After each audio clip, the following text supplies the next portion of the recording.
வணக்கம், நான் உங்கள் Shabdina. Welcome back to Shabdina's kitchen. எல்லோரும் எப்படி இருக்கீங்க? நல்லா இருக்கீங்களா? இனி நம்ம கிச்சனில் ரொம்ப சிம்பிள், எல்லாருக்கும் பிடிச்ச இந்த டீ பனானா கேக் எப்படி பண்ணுறது பார்க்க போகிறோம். இன்றைக்கி நிறைய பேர் கடைக்கு போகும்போது அந்த டீ சாப்பிடும்போது அந்த கேக் வந்து பேக்கெட் பண்ணி வச்சுருப்பாங்க. டீ கடையில் ஆகட்டும், இல்லை சின்ன மல்லிகை கடையாகட்டும். ஏன்னா ஒரு பைட் எடுத்து சாப்பிட்டு அப்படியே போயினே இருக்கலாம். ஏன்னா பனானா கேக் வந்து நார்மலாக சாப்பிட்ற கேக்குக்கும் இந்த கேக்கும் நிறைய வித்தியாசம் இருக்கும். டேஸ்ட் நல்லாயிருக்கும். வீட்டில் அது மட்டும் இல்லை, அந்த வாழைப்பழம் வந்து கொஞ்சம் கருப்பு கலர் மாறினு தூக்கி போட்டுருவீங்களே. ஸோ அந்த டைமில் இந்த மாதிரி பழத்தை வச்சு கேக் பண்ண முடியுமாங்கன்னா கண்டிப்பாக பண்ண முடியும். வேஸ்ட் பண்ணாமல் நல்ல பழுத்த பழமாக இருந்தால் தான் இந்த கேக் சாப்பிட்றதுக்கும் ரொம்ப நல்லாயிருக்கும், செய்கிறதுக்கும் நல்லாயிருக்கும். ஸோ அதனால் நம்ம வீட்டில் பேசிக்காக முட்டை, மைதா, சின்னமன் பவுட்ரு, ஸோ இதெல்லாம் வச்சு நம்ம சூப்பரான ஸ்டைலில் பண்ண போகிறோம்.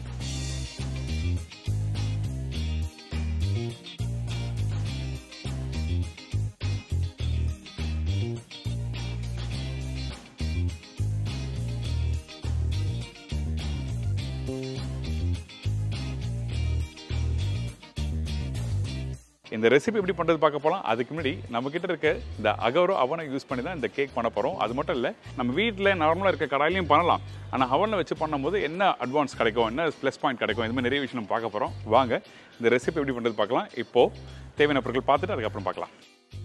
பனானா டீ கேக்கு தேவையான பொருட்கள்: வாழைப்பழம் 150 கிராம், அதாவது 3 நம்பர்; ப்ரௌன் சுகர் 150 கிராம்; மைதா 150 கிராம்; முட்டை 3 நம்பர்; கண்டென்ஸ் மில்க் 50 ml; தயிர் 50 ml; cinnamon powder 1/2 teaspoon; baking soda 5 gram; vanilla essence 1 teaspoon; refined oil 100 ml.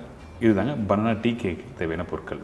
இந்த பனானா டீ கேக் ரெடி பண்ணுறதுக்கு நம்ம என்ன பண்ணுறோம், ஃபஸ்ட்டு 2 பழத்தை தோல் உரிச்சு எடுத்துருக்கோம். நான் வந்து 150 கிராம் 3 பழம் சொல்லியிருப்பேன். சின்ன சைஸ் பழமாக இருந்தால் 3 பழம், கொஞ்சம் பெருசாக இருந்தால் 2 பழம் கரெக்டாக இருக்கும். பர்டிகுலராக இந்த பழத்தை பார்த்தீங்கன்னா நல்ல பழுத்த பழமாக இருக்கும். நார்மலாக நீங்கள் வீட்டில் கொஞ்சம் கலர் மாறின பழத்தை வந்து நீங்கள் தூக்கி போட்டுறாதீங்க. இந்த மாதிரி ரெசிபிக்கு யூஸ் பண்ணால் ரொம்ப நல்லாயிருக்கும். இதுக்கப்புறம் நாட்டு சக்கரை போட்டிருக்கோம். இந்த நாட்டு சக்கரை போட்ட பிறகு நம்ம என்ன பண்ணுறோன்னா, இந்த பழமும் நாட்டு சக்கரையும் டுகெதராக வந்து நல்லா மிக்ஸ் பண்ணணும். அந்த நாட்டு சக்கரை நல்லா கரையணும். அதே டைமில் பழமும் நல்லா மேஷ் ஆகிடணும்.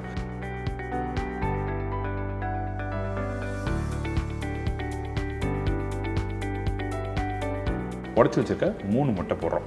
இந்த முட்டை போட்ட பிறகு நல்லா பீட் பண்ண ஆரம்பிங்க. 1 by 1 நான் சொல்கிற மாதிரி நீங்கள் வீட்டில் ட்ரை பண்ணும்போது கண்டிப்பாக வீட்டில் ட்ரை பண்ண முடியும். ரொம்ப ஈஸியான ரெசிபி தான் இது, ரொம்ப அல்டிமேட் ரெசிபி. ஏன்னா எல்லாருக்கும் இந்த வாழைப்பழம் போட்டு பண்ணுற இந்த ரெசிபி வந்து ரொம்ப நல்லாயிருக்கும். அதனால தான் இந்த ரெசிபி எப்படி பண்ணுறது பார்த்துட்ருக்கோம். இப்போ நல்லா பீட் பண்ணியாச்சு, அதாவது இந்த மாதிரி நுர வரணும். இதுக்கப்புறம் நம்ம என்ன பண்ணுறோம், நம்மக்கிட்ட இருக்க இந்த கண்டென்ஸ் மில்க் யூஸ் பண்ணுறோம். எதுக்காக இந்த கண்டென்ஸ் மில்க் யூஸ் பண்ணுறது கேட்டிங்கன்னா, அந்த ரிச்னஸ் கொடுக்கும், அந்த டேஸ்ட்டும் நல்லாயிருக்கும், அந்த மாய்ஸ்டர் கண்டென்ட்டும் அப்படியே நல்லாயிருக்கும். அதனால தான் இந்த கண்டென்ஸ் மில்க் யூஸ் பண்ணுறோம். இதுக்கப்புறம் வெனிலா எசன்ஸ், அந்த முட்டையோட ஸ்மெல் தெரியாமல் இருக்கிறதுக்காக வெனிலா எசன்ஸ் யூஸ் பண்ணுறோம். இதுக்கப்புறம் தயிர்.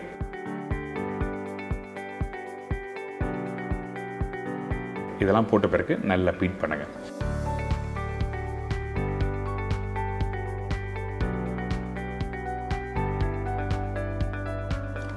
இந்த மாதிரி நல்லா மிக்ஸ் பண்ணி எடுத்து வச்சுருங்க. நீங்கள் வீட்டில் இந்த மாதிரி பனானா கேக் பண்ணும்போது பர்டிகுலராக எல்லா இன்க்ரீடியன்ஸும் ஒரே டைமில் மிக்ஸ் பண்ணக்கூடாது. அந்த பேட்டரை வந்து 2ஆக பிரிக்கணும். எதுக்காகன்னா, ட்ரை இன்க்ரீடியன்ஸ் கூட பேக்கிங் சோடா போட்டு மிக்ஸ் பண்ணும்போது சரியாக மிக்ஸ் ஆகலைன்னா உங்களுக்கு குக்கிங் பண்ணும்போது நல்லா இருக்காது. அதனால் நம்ம என்ன பண்ணுறோம், இன்னொரு பவுலில் மைதா, சின்னமன் பவுடர், பேக்கிங் சோடா. இந்த மாதிரி பனானா கேக்கு வந்து சின்னமன் பவுடர் போடும்போது அந்த வாசனை நல்லாயிருக்கும், அந்த ஃப்ளேவர் உங்களுக்கு தெரிய வரும். இதெல்லாம் போட்ட பிறகு நம்ம என்ன பண்ணுறோம், நல்லா மிக்ஸ் பண்ணுறோம். மிக்ஸ் பண்ணிட்டு ஏற்கனவே மிக்ஸ் பண்ணி வச்சுருக்க பழம், நாட்டு சக்கரை, முட்டைலாம் இருக்குது பார்த்தீங்களா, அந்த பேட்டரை அப்படியே இந்த மைதாவில் போட்டு நல்லா மிக்ஸ் பண்ணுறோம். மிக்ஸ் பண்ணும்போது கவனிக்க வேண்டிய விஷயம் என்னென்னா, இந்த மாதிரி உட்டன் ஸ்பேட்சில் வச்சு நீங்கள் பொறுமையாக மிக்ஸ் பண்ணுங்கள். இந்த இடத்துல விஸ்க்கு யூஸ் பண்ணலாமல் கேட்டால் கண்டிப்பாக யூஸ் பண்ணக்கூடாது. ஏன் கேட்டால், மைதாவை ரொம்ப நேரம் பீட் பண்ணும்போது க்ளூட்டன் ஃபார்ம் ஆகும். அப்படி ஆனால் கேக் வந்து உங்களுக்கு சாஃப்ட்னஸ் கொடுக்காது. இதான் விஷயம், வேறு எதுவுமே இல்லை. இந்த மாதிரி எல்லாத்தையும் நல்லா மிக்ஸ் பண்ணி முடிச்ச பிறகு கடைசியாக ஆயில் யூஸ் பண்ணுறோம்.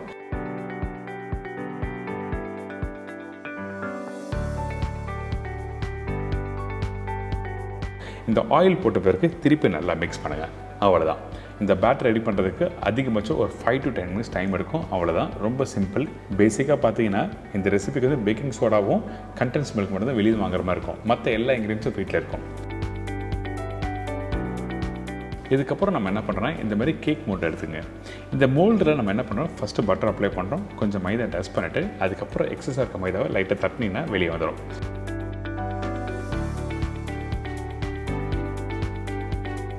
எதுக்காக இந்த மாதிரி பண்ணுறேன்னா, கேக் வந்து குக் பண்ணி முடிச்ச பிறகு வந்து நீங்கள் டீமோல்ட் பண்ணும்போது தனியாக வரும். அதனால தான் இந்த மாதிரி பண்ணுறோம். இன்னொரு ஆப்ஷன், பட்டரும் மைதா யூஸ் பண்ணாமல் வெறும் பட்டர் ஷுகரும் போடலாம். நான் 2 ஆப்ஷன் கொடுத்துருக்கேன், உங்களுக்கு எது வேணுமோ நீங்கள் யூஸ் பண்ணிக்கலாம். இதுக்கப்புறம் அந்த பேட்டர் போட்டிருக்கோம். இந்த பேட்டர் நீங்கள் எந்த அளவுக்கு நீங்கள் ஊற்றணும்னு கேட்டிங்கன்னா 60 to 70% அளவுக்கு மட்டும் போடுங்க. ஏன் கேட்டிங்கன்னா குக் பண்ணி முடிச்ச பிறகு நல்லா ஃப்ளஃபியாக வரும். அதான் விஷயம். 60 to 70% போட்ட பிறகு பேக் பண்ண போகிறோம். இந்த பேக் பண்ணுறதுக்கு முன்னாடி நம்மக்கிட்ட இருக்க அகோரோ அவனை யூஸ் பண்ணி தான் நம்ம பண்ண போகிறோம். இதில் ஃபஸ்ட்டு வந்து நம்ம என்ன பண்ணுறோம், ப்ரீ ஹீட் பண்ணுறோம். ப்ரீ ஹீட் பண்ணுறது எப்படி கேட்டிங்கன்னா 10 நிமிஷம் டைம் வச்சுக்கோங்க. ஃபங்க்ஷன் பார்த்தீங்கன்னா 2 சைடில் ஹீட் ஆகிற மாதிரி அந்த ஆப்ஷன் கொடுத்துருக்காங்க. அதுக்கப்புறம் 180 டிகிரி செல்சியஸ் வச்சு 10 நிமிஷம் ப்ரீ ஹீட் பண்ணுறோம். இதுக்கப்புறம் இந்த ப்ரீ ஹீட் ஆன பிறகு நம்ம ரெடி பண்ணி வச்சுருக்க அந்த பேட்டர் வந்து உள்ளே வச்சு குக் பண்ணுறோம்.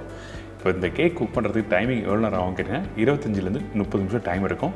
ஃபங்க்ஷன் பார்த்தீங்கன்னா 2 சைடில் குக் பண்ணுற மாதிரி ஆப்ஷன் கொடுத்துருக்காங்க. பார்த்தீங்களா, இந்த இடத்துல கரெக்டாக நீங்கள் செட் பண்ணிவிட்டு நெக்ஸ்ட் 180 டிகிரி செல்சியஸ் செட் பண்ணிவிட்டு கரெக்டாக குக் பண்ணி எடுத்தீங்கன்னா இந்த கேக் ரெடி. பாருங்கள், ஸ்லோவாக அப்படியே ரைஸ் ஆகும். இந்த மாதிரி ஆன பிறகு அந்த கேக்கை அப்படியே வெளியே எடுங்க.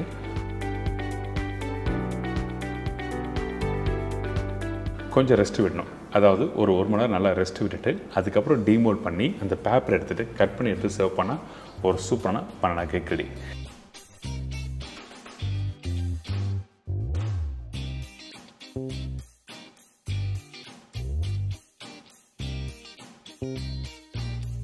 கண்டிப்பாக ட்ரை பண்ணி பாருங்கள். ஸ்டெப் பை ஸ்டெப்பாக எப்படி பண்ணணும்னு சொல்லிட்டு தெளிவாக விளக்கமாக கொடுத்துருக்கேன். உங்களுக்கு எதனா டவுட்னா இந்த ரெசிபி மூலமாக நீங்கள் கேட்கலாம்.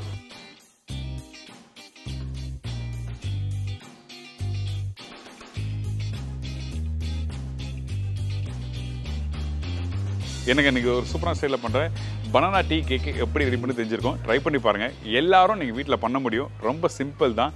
அது மட்டும் இல்லை, இன்றைக்கி இந்த அவனை யூஸ் பண்ணி, அதாவது அகோரோ அவனை யூஸ் பண்ணி எப்படி பண்ணணும்னு சொல்லிட்டு உங்களுக்கு தெரிஞ்சிருக்கும். இதே மாதிரி நாளைக்கு ரொம்ப இன்ட்ரெஸ்டிங்கான ஒரு ரெசிபியோட இன்றைக்கி பார்ப்போம். பாய்.